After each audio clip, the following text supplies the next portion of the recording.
Welcome back to the Real Triathlon Podcast. Today, we're going to have a little bit of a special episode, just me and Jackson, because he's got a good time zone opportunity, and it's my morning, his evening.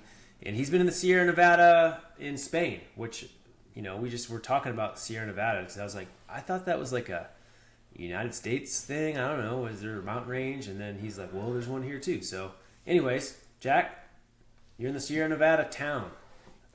Yes, sir. Yeah, it's been here, what have I been here for? A week and a half now, and I'm getting good training in. We're at pretty high elevation. It's about 7,600 feet where I'm staying, 76 something, which is 2,320 meters. So pretty high. Like, we've done higher before when we were in Utah for those camps, but those are pretty short. I think we did like 7-8 days. Yeah, I think 10 to 12. Yeah, but it wasn't too long. So this camp, a little bit longer. I'm 20 days up here probably. I could go down to Marbella early if I'm like feeling like I'm really tired and need to recover. So yeah, I think that's a good place to start. So just some things we're going to get into. Just to kind of preface this episode, we want to know how and why and what's going on. What was the decision process to get there so early? I mean, I actually thought you were like, I was like, yeah, Worlds is probably like the first weekend in November, but you still got like 2 more weeks now until the race. You're going to be there another full week of training probably. Yeah, so I'm probably going to be going down on Wednesday the 5th, and the race is on Sunday the 9th. So that'll have me up here for 20 days and down for 4 days.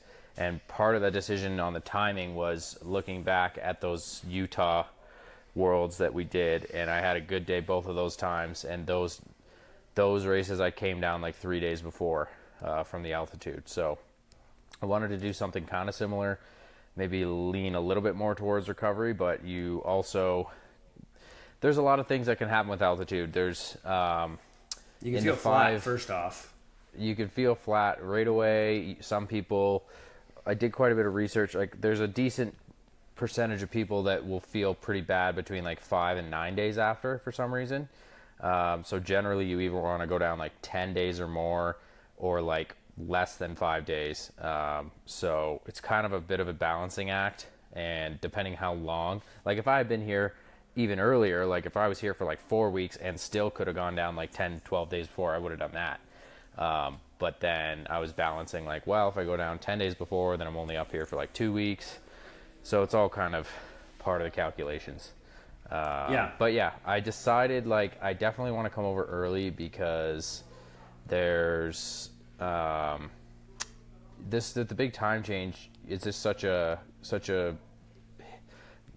crapshoot whether you're going to feel decent if you show up a week before, because I've had it before where I've done great showing up a week before coming to Europe, and I've had it where I felt terrible. So I kind of wanted to get that travel done sooner and then have a training camp. And I was kind of, knowing a lot of my best results have come off of altitude camps, I thought, well, let's look around for altitude. And there's like the National Altitude Training Center of Spain is in Sierra Nevada, which is only a 2.5-hour drive from Marbella, which is not that's obviously not a major travel for me to come down from. So it just made a lot of sense. And then I just kind of decided to make it happen, tried to have Nick come with me, and then he couldn't, obviously his hip and everything. And then I just asked around, and I was going to have Joe Skipper, but he forgot he had another camp at the same time. Well, he's racing Arizona also. Well, yeah, but that'd be perfect because that's a week after Worlds, so you come down a bit earlier from IRONMAN. And kill yourself, then go to America. He's not racing 70.3 Worlds though. Just so to get a camp in though. Yeah, well, I think it's been like awesome to see you have so much time to dedicate to telling your story while you're out there. I know I've gotten tons of feedback from just our RTS followers. They're loving to see you out there with the Norwegians. I even asked people this morning on Instagram to put some questions. We'll ask you, and we'll get those to the end. So you've been in the Sierra Nevadas. You're going to be there for a substantial amount of time. And I can tell you for sure, having done these camps on myself, like, it sounds fun and it's exciting, but man, it takes some adjustment to be so bored all the time. And it's actually kind of nice, but I always got like a little bit of anxiety for the first couple of days, like I got nobody, nothing, and it's just me. I decide everything. Like, what has that pressure been like to just get there and have like this new environment of every single thing is new? Well, excuse the construction scene going on in the back here for a moment, but yeah, so that's what I thought it would be like. I thought, like, because I'm like, all right, I'm gonna go up there, I'll be by myself, like that's fully the plan and everything. And then just so happened that the Norwegians were coming here. No, I didn't follow them here. Like I was looking around for people who were coming, because I was like, because the way this training center works is there's no lifeguards on deck for the pool, so they assume you're going to bring a coach or somebody to be on deck with you in order to just like supervise you. Safety, right? So you're not allowed to swim by yourself. So basically, when I went to register at the training center, they're like, we can't register you until we know you're going to have someone on deck while you swim. And so that I basically came here not knowing for sure, like definitely that I'd be able to swim there. But Gustav got back to me once I saw that they got here about a few days before I was coming. And he's like, yeah, you could just swim with us and it'll be fun. And I'm like, all right, cool. So I got here and registered, and I just said I'd be swimming with the Norwegians. And they didn't have a supervisor either, but we're just swimming at the same time as another swim team whose coach said it's totally fine for us to swim while they swim, because there's lots of lanes. And so I thought I'd be just kind of doing my own thing and like swimming at the same time as them, and then just doing my own thing otherwise. But they've been super like, they've just been like, they just right from the beginning invited me to join them as much as I wanted, like every session if I want, just like be part of their little squad for a bit and just sort of, do the Norwegian method. So that was really cool, and honestly they've been great. I hate to like impose on people and like try to be like, oh, I want to train with these guys, can I train with you guys? But they fully like invited me to join them, so it's been really awesome to have people to train with. I haven't really done much of their swimming, just for a couple reasons, but the main one being I just know like really long, they do a lot of stuff sort of at like that threshold type pace, high tempo or threshold pace, and a lot of volume. And I just know with my own experience that like a little bit lower volume and focusing a little bit more on higher speed stuff, and not quite so much long tempo, is what's been working for me. And that's what Greg's plan has been, and I've been improving. So I didn't want to stray too far from that. Not only that, they're just so fast. Like they're really fast swimmers. And they're so experienced at altitude, and like it seems to barely, I mean, it probably does slow them down, but they're just so fast even up here that I would have to probably modify the pace times or do shorter reps anyways. So it's kind of or just go off their feet, just swim off their feet all the time and get used to it. On race day, the same thing. It's true, I could, but it's even that would be hard. Like they're swimming some pretty fast stuff. I could probably hang right on the feet most of the time, but yeah. So the swim, I've been mostly doing my own thing, mixing in a little bit of what they're doing, and then the bike run, I've pretty much just been doing their program. Just a lot of threshold work. This week, I'll probably mix in a little bit more high end to just like revisit that speed. But yeah, it's been pretty awesome. Higher mileage than usual, but nothing too crazy. I think I was around the 28-hour mark last week, and it's big. Pretty much did all the biking with them. A little bit less running, because they even run on recovery days. They'll run like an hour. So those days I'm not running with them, but all the workouts. We did that track workout. We did a hard bike session with threshold, going 7 times 10 minutes threshold. That was probably my best. Yeah, last week that bike workout, and then also the run workout, 4x2K and 5x1K. Those were both really good sessions for me that I felt great, and I was kind of in the mix with those guys, like able to kind of feed off of their energy, and that was awesome. And then yesterday, Christian and I went down to Marbella, did the bike course and a run workout on. Honestly, I'm not sure if it's even the run course. I didn't even check that out, but I think it's partly what the run course is. And didn't feel that good yesterday, but overall I've been feeling pretty good. So I think the camp is going great so far. Well, no doubt. I think being surrounded by 3 world champions has to feel pretty amazing. Not the fact that they're just also great people, but just you know, their mindset, their training program, their philosophy, and everything they do has led them to such success. So it's got to be just like a really quiet vote of confidence to know, like, well, I'm just, whatever I am right now, I'm surrounded by an atmosphere which is absolutely going to carry you into the race with the best mindset possible. Yeah, definitely. A lot of confidence for sure coming from that. And just like seeing that these guys, yeah, best in the world.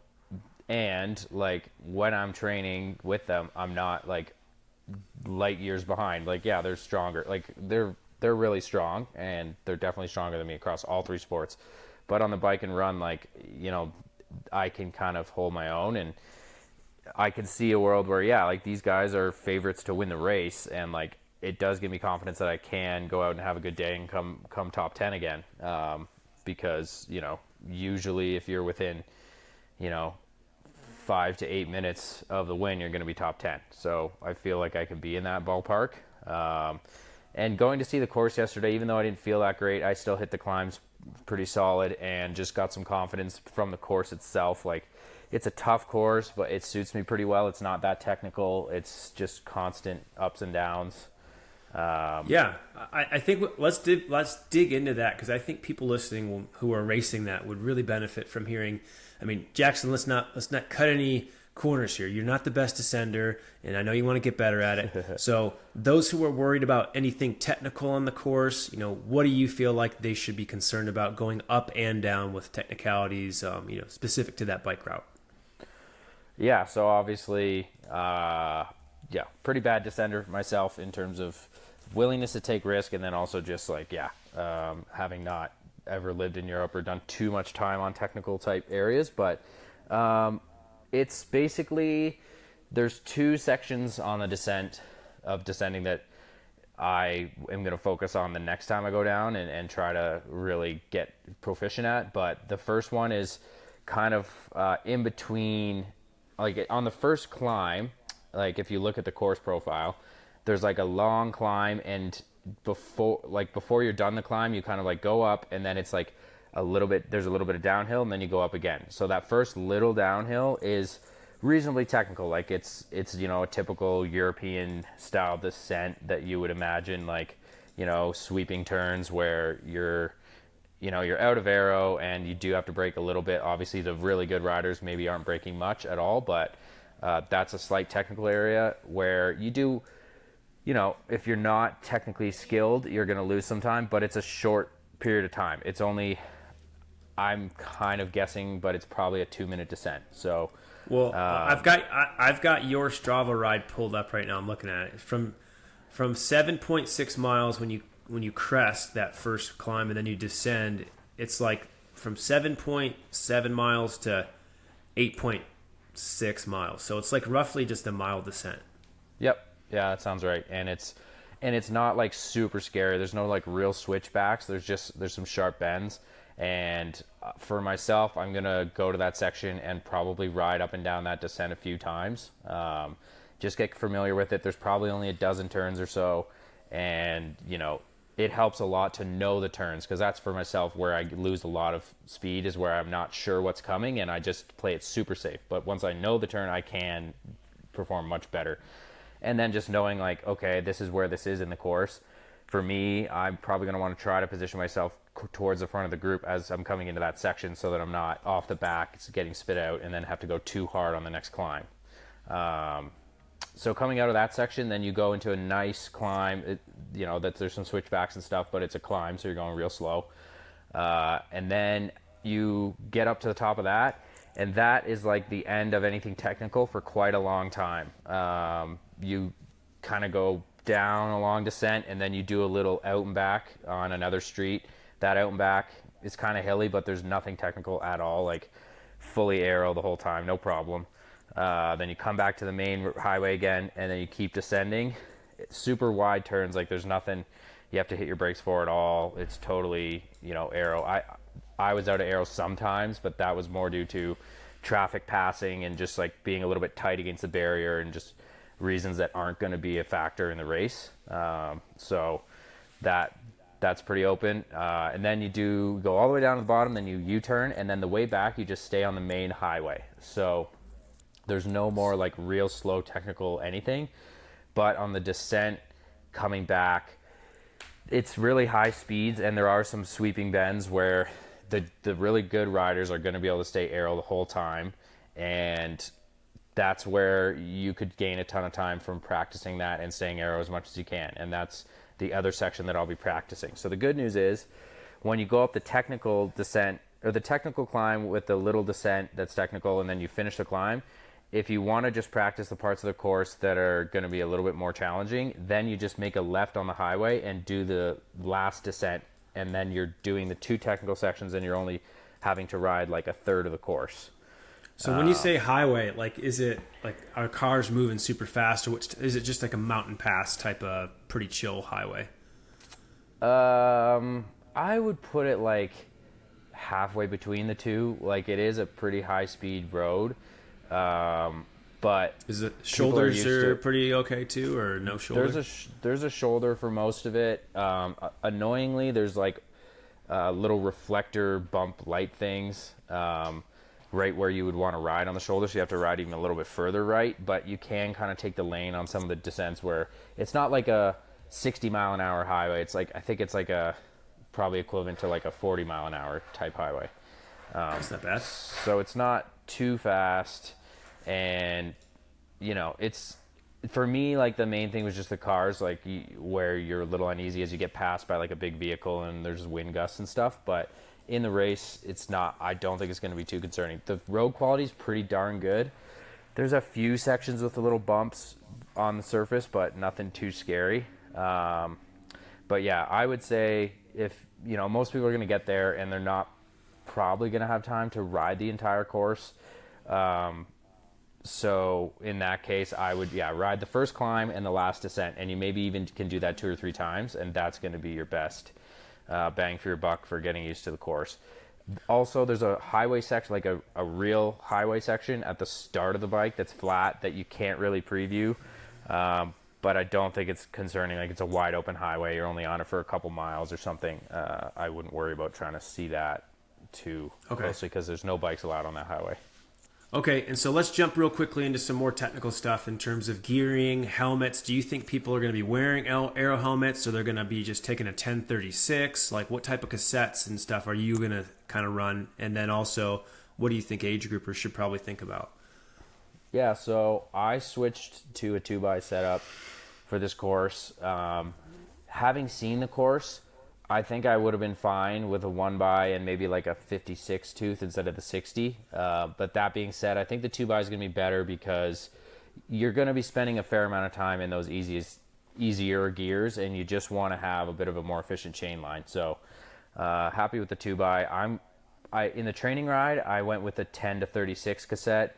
I'm probably going to go to 1033 for the race because there's not really anything that steep. The steepest part is like the very first part of the first kind of climb. There's a fairly steep section, but most of it is like you're grinding at like 6-7% for a while, but there's not a lot of really, really steep, and except for those kind of switchbacks where you can just kind of spike the power for about 5-10 seconds. So most of it you're settled into like a threshold rhythm, and you're able to spin. I would definitely I would say aero helmet for sure. Like, there's still a lot of high speed riding. Like, a lot of that highway section downhill, you're going really high speeds and you want to be aero, and it's not going to be hot. It was kind of hot the day I rode it, but we're getting into November. It's probably going to be like 50s at the start of the bike, maybe 60s towards the end. So, and you're climbing up, you're going to get a little bit cooler air too. Yeah, it's a little cooler up top. You're going to have aid stations probably. You have aid stations at the top of the first climb, and I think another one partway up the climb. So you've got good opportunities to grab fluids. You definitely want to have a fairly easy gear. Like, for people, you know, I spent some time in my easiest gear at a pretty hard effort. So, but what is your front 2x chainring ratio now? So I have a 56-43 up the front, and then I wasn't in the easiest gear too much. I wasn't in the 36 too much, but in the race I'll probably do a 33 just because you won't need that. Yeah, I want a bit of a tighter. I want more options for the correct cadence. So the bigger jumps you have, the more you're gonna kind of find, oh, I'm not really in the gear I want. So that's why I'm going to the 33. But for most people, yeah, you're gonna want probably the biggest cassette you've got. Just because, yeah, the climbs are so long. Like you're not gonna be able to just punch up them. Like they're a long grind all the way up. It looked like from almost sea level to the first peak, it took you about like 30 something minutes of climbing. So for most people, that'll be even a little bit longer. Yeah, like I did, the workout I did was basically like do the climbs at race effort and then do everything else kind of moderate. So that climb was not far off what I'll be doing in the race. Okay. So yeah, I would say for most people, you're going to be maybe even up to an edge, like depending what your level is, you could be anywhere from like 40 minutes up to an hour probably. So, I mean, so there's some super strong age groupers. Obviously, this is world. Some people will be under 40 minutes for sure. Yeah, I think the key is going to be, and I was talking to Christian about the pacing and stuff, and he's like, yeah, you don't want to ride above threshold. Like you ride the climbs at threshold where you feel you can sustain it, but it's a hard effort. Because you got to be able to do it again at the end, because the last climb you're coming up for a long haul, and that peaks out like I think it's like 8 miles from the end of the race. Yeah, and then it's all downhill after that. Right, so your bike is basically done in terms of pushing hard at whatever 40, that would be, like 48 miles. 45 miles is pretty much, then you start to go downhill. Yeah, so that's where you want to be strong on that second climb, because it's a long grind, and it's not, the second climb I would say is less steep. Like there's less sections where it's punchy, 8 to 10% for a few seconds, and more of it is just you're grinding at threshold all the way back, and you're going to be coming in and out of aero as there's little flatter sections. So you're just going to want to settle into your rhythm and just push that out as best you can. Yeah, it looks like you started that kind of back half of the climb to get to the peak again at like hour 45, and then you peaked out at about 2 hours and 24 minutes for that particular ride. I'm sure you weren't, I mean, it'll be faster on race day, but that amount of time, it's a much longer, steadier, undulating climb.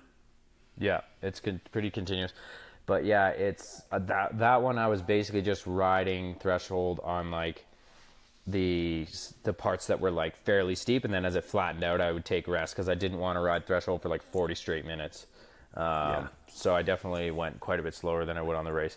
But yeah, that workout I felt a little off. Like I don't know what exactly it was. I tried Plasmade, which I've tried. It's like a nitric oxide type thing. Is that bicarb gel, or is that a different type of gel? It's a different type of gel. The Plasmade is the one the Norwegians use, and it works great. And Christian said he used it when he did his VO2 max, that he got over 100, and it does boost your VO2 max for a lot of people. But for me, that's the second time where I've tried a nitric oxide boosting like vasodilator, and I've just felt off a little bit. So for me, maybe a little bit too like turned on or switched on, or just a little bit like I felt that same way with nitric oxide. I'm not a big fan. But it takes like a specific understanding of, you just got to suffer and deal with that, but you'll still perform. Yeah, like it was, for me, it's like my heart rate is elevated without the cardiac output that I would expect. So I'm just not feeling quite right. But most people use that stuff and they swear it helps a ton. It's probably super individual.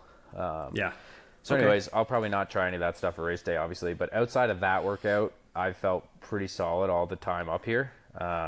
So hoping to continue that, including like some of the work, like that track workout I did was up here on the track way up high, and I still had some great legs and just like felt super strong without pushing too hard. So hoping that can translate into the race. So you're going to have the new Envy lightweight disc delivered. You're going to have your bike. What are you going to do in terms of climbing with bottles, or what's your weight thoughts? Yeah, so I'm probably going to run just one bottle for this race. A couple of reasons. One is that on the cooler races, I rarely go through 2 full bottles anyway. So if it is going to be more in the like low to mid 50 range on the bike, I just might not even use 2 bottles worth of fluids. So I'm going to go 1 bottle with a few gels to make up the extra carbs. And then I'll grab liquids. I'll grab water as I need and just drink from some of the aid stations, because there's at least one that's at the top of a climb where you're going to be going slow. So that's going to be handy to use. Yeah, I mean, a couple little things like swapping out bottle cages for light ones, and like, there's not much you can do. Like, your race wheels should be pretty light. There's, you don't want to get too fancy with it. Like, I would say for most people, you probably don't need a disc. Maybe it's a course where if you have a disc and you have a non-disc option, you kind of go with the non-disc. The disc is always going to be more aero for the most part, but a lot of disc wheels are on the heavier side. So, the new NV disc is super light, and that's why we're going with that, because it's going to be not much heavier and obviously way more aero. And obviously it's a speed thing too. Like, the disc doesn't really pay off until you're going at super high speeds. It will help for the downhill though. So if you've got a disc and you're worried about it, I wouldn't worry about it, because if you lose 10 seconds on the climb, you're probably going to get that back on the long descent with the disc wheel, I would say.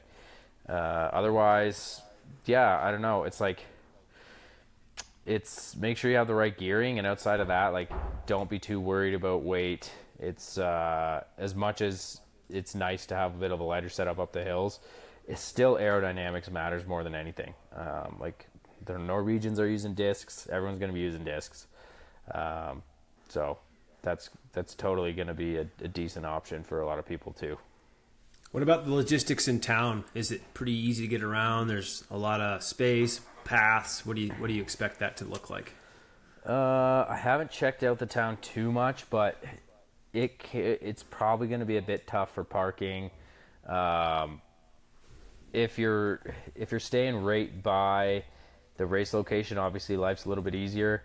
Hopefully your accommodation comes with parking. If not, you might be in a bit of a tough spot. Just leave a little bit of time for having patients to park a little bit further and walk in, or whatever the case may be, or ride your bike in. But it feels like a very like touristy area. It's like a beach area, but there's like a long promenade along the water where there's lots of businesses and hustle and bustle and people going.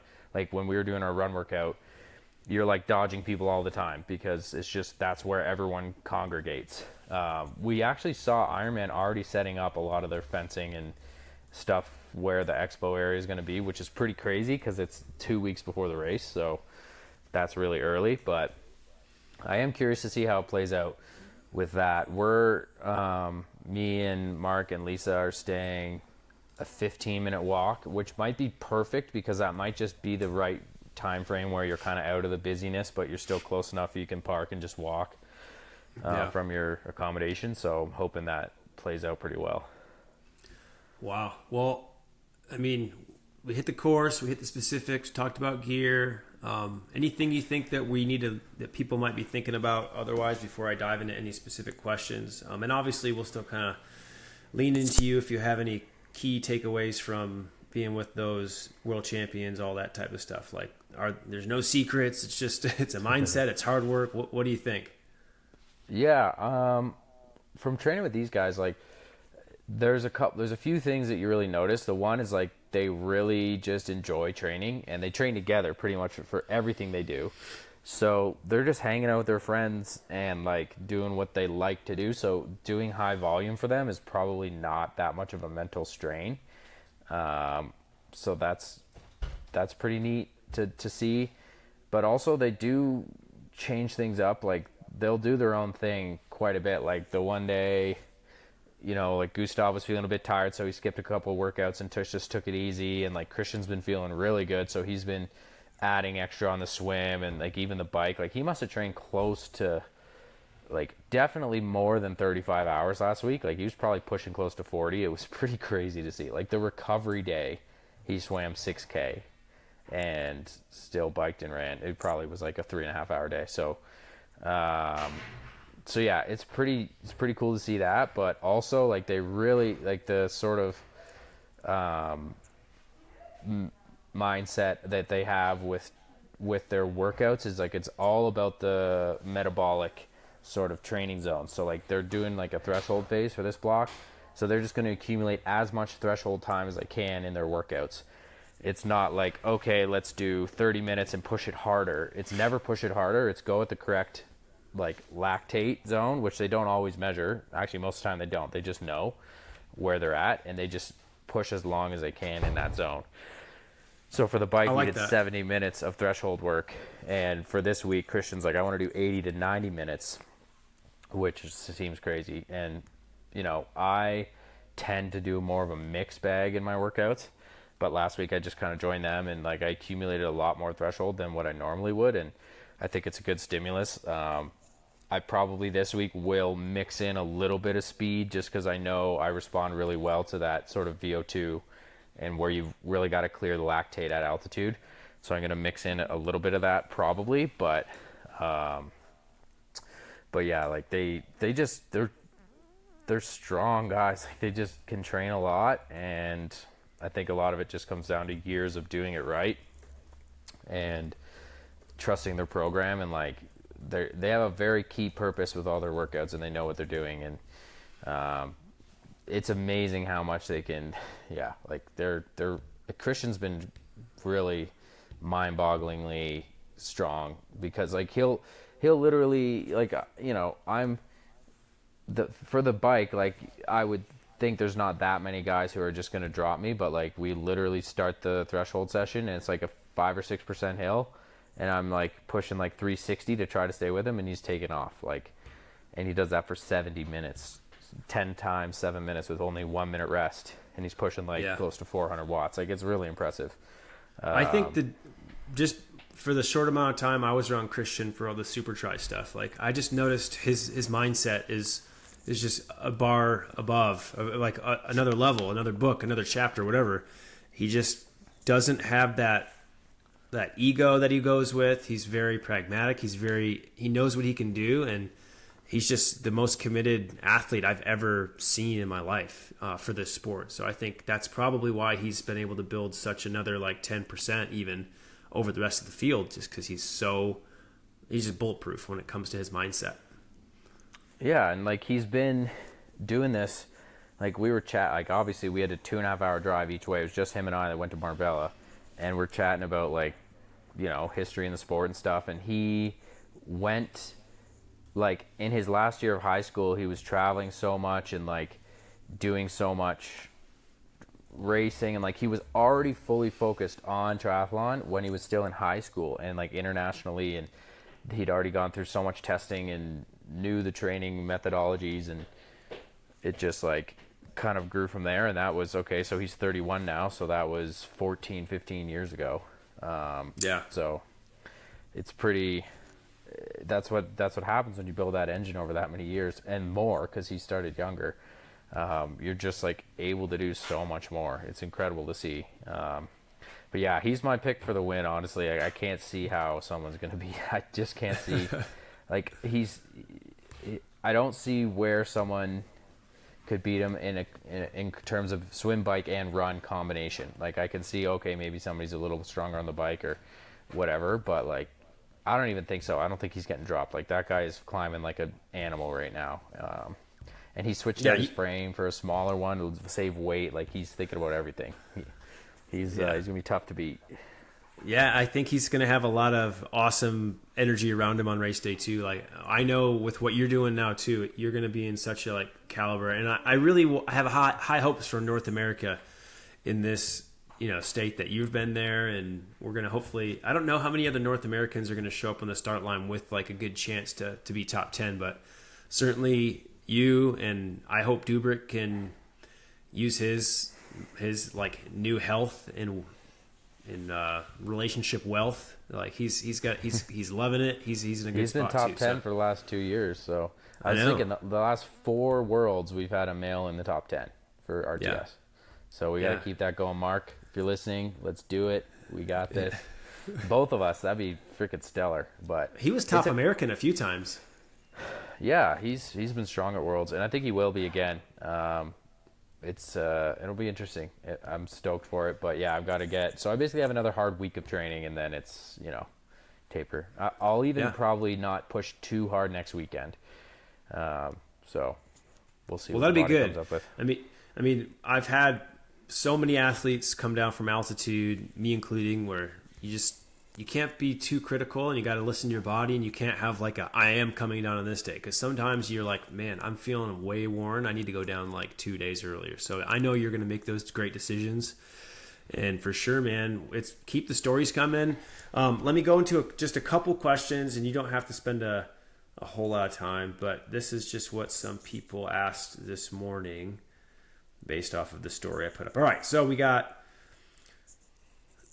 whose idea was it to have Christian sing the U.S. national anthem and send it over to, I guess Matt McElroy got that video, and we all saw it over here in Utah. Who was singing that first? It was him. He loves singing the American national anthem, and he's a pretty funny guy. So it's funny. It's like you're Canadian, but he's singing like the national anthem of USA for you. Yeah, and then on the one run workout, he's like, "This is Canadian set, so we'll measure in miles." And he knows. He's a hilarious guy. Like, they're all really funny, super nice guys. Like, when you're climbing up a hill at 15K an hour for 2 hours and you're just pedaling at 250 watts, you just chat about everything. So it's been cool to get to know these guys. They're really just funny, normal guys, and it's cool to actually see that. I know their videos always crack. I think that's why for years I like wanted to hate them, because I was like, how are they so good? But like, they're so damn cool. I think everyone's just blessed to have you experiencing it for us. I think Carter asked if we had what the climbs were most difficult, but I think we kind of hit the course pretty well, so I'm not worried about that. Obviously, the first climb in the set of climbs is the steepest. The other one's longer and more undulating, and then you take a highway on the way back, so it's just going to be smoother. Would you agree? Yep, definitely. Okay. Natalie was asking I'm not sure if you've been measuring your HRV or sleep or anything like that, but how did you feel about getting there, and how long did it take you to kind of like get your HRV back in range, or your feeling of HRV after you got in country? I know you're at altitude, so it might be different, but like, how long did the time change and all that stuff mess with you? Yeah, so I would say I started feeling like pretty solid after like 5 days. And after about a week is where I started like having, actually even about 6 days, I did that bike workout 6 days after we got back, or after I got here. And that was as good a session as I would have expected at sea level back home, no time difference. So I would say you could definitely get away with less. Like, after 4 days, I was feeling like okay, but definitely I think my sort of body's recovery metrics would have been a little bit off for about the first 6 days, and that's why I wasn't pushing super hard in the training. Hopefully it can work out for a taper where if you're going 5, 6 days, 7 days before, you're already going to be tapering your training. So you do still need to, even if you feel tired, get your training in, get up in the morning, get out to some outdoor exposure, make sure you're not just like sleeping at random times. If you need to sleep, do a short nap in the middle of the day, and then make sure you're staying in bed. Even if you're wide awake in the middle of the night, stay in bed, and your body will adapt, and you will hopefully feel pretty good for race day. Yeah, I like that too. And you can also get a little bit used to the time zone probably 2 days before you go, if you just kind of like stay or go to bed earlier in the North American states, and then you start waking up a little bit earlier just to force that. But I love it. Get grounded, go barefoot, get on the soil, let your energy kind of evolve with where you're landing. I mean, you had a lot of altitude adjustment too, so that probably was another environmental factor. But if you're at sea level in Marbella, like, it's probably all right to not have to worry about that lack of, oxygen to help you adapt.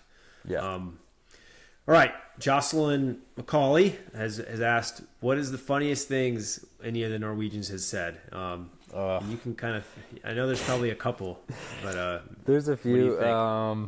There's a few that probably I can't say. There you go. Let's see. Oh man. Yeah, I think the day on the track where Christian is pretending he doesn't know that Canada and America were different. You saw that on the Instagram.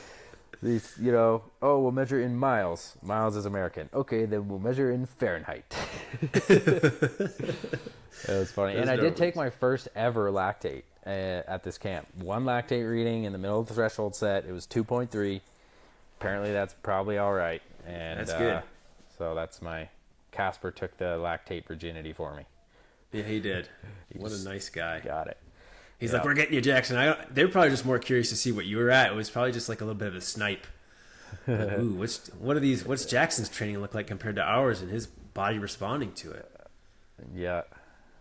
All right. And then we had one more question. Anthony needs a recap of the cafeteria that you're eating at. So I actually am not eating at the training center here. Okay. But the Norwegians say the food's not very good. The pasta is always way overcooked, and the rice is always way undercooked. And there's like barely any sauce. Like they've been eating some of their meals, like going out for lunches and dinners, even though they've already paid for the cafeteria because it's not the best. So if you do come train here, honestly, if it's the off season, I would say stay off site like I am, because you just can control your own food. There's a lot of really inexpensive accommodations that are within like half a mile of the training center. It's way cheaper to pay a daily fee of, I think it's about $20 US a day compared to 117 euros a day if you stay here. So you can kind of make that difference up with getting a decent Airbnb or apartment. But it depends, because if you're coming during the ski season when the accommodations are way more expensive here because it's a ski destination, then it would definitely be cheaper to stay in the center. So, okay. But the food, don't come here for the food. This is what I've heard. Yeah. All right. Well, I literally put that up about an hour before, so those are the only questions that we have right now. But I think, man, we covered a lot. This is a great resource for anybody coming to this race from North America, from Europe even. So thanks, dude. Do you have any nuggets of wisdom to drop on us? Are you going to get a haircut before the race? Oh yeah, I think I have to buzz it. I've heard that every world champion ever has buzzed their head, so like I'm not even giving myself a chance if I don't buzz my head. But are you going to bleach it too, buzzed and bleached, or just definitely not bleached? No, these guys, like, they're gonna crush it. Casper's crushing it too. Like, these boys are so strong, and it's cool to see and hear about a different level of the sport, of like just the professional side, like the contract discussions and stuff. It's really cool to be a part of. I'm super lucky, and that's why I've been trying to put out a bunch of stories, because I know a ton of people would love to have an opportunity to train with the Norwegians, and like I'm taking as much advantage as I can and learning as much as I can, and maybe someday come train with them again somewhere. But yeah, there's a reason why they don't advertise where they're going to be for training, because they get recognized everywhere. Like, it's crazy. Like, you go down to the like shopping mall in Granada, which is a random city in Spain, not anywhere near the race, and there's like 3 people that recognize Christian and get a picture and stuff. It is awesome. I mean, sport in Europe is just, it's way more like recognizable. They take it very seriously. North America, so thanks for doing the work on behalf of all of Canada and United States athletes who just want to know what's up over there. We love it, dude. So thanks again. We'll probably try to see you, Mark, and Lisa on a podcast maybe at some point before things get too hectic before the race, maybe next week or something when everyone gets settled. Even if you guys just do one with the 3 of you, it'd be awesome. Yep. But dude, I can't wait. Oh, one more thing. Yeah. One more thing.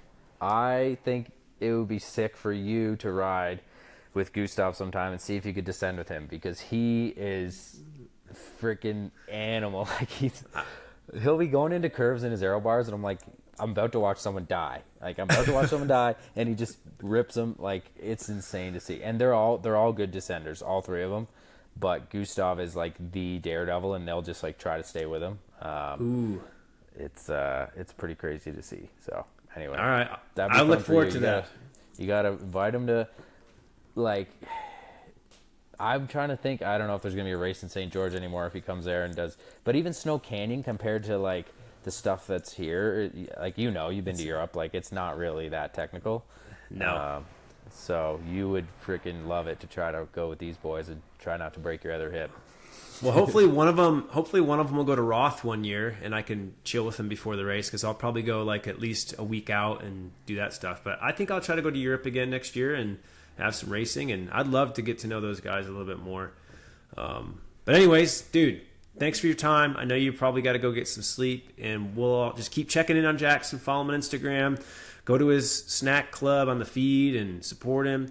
If you want to support him more, you can join RTS Racing because we support Jackson through RTS. Yeah, and Enduro coaching. Good pick up an Enduro coach and come to camp and do all that stuff.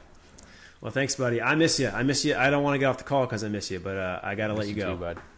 Thanks, bud. Miss you. We'll see you sometime. We'll see you in December. Camp. Oh, actually, never mind. You canceled on December. Camp. Though. January. I'll see you in January. Yeah, bud. All right. All right. Peace. Peace out. Peace out.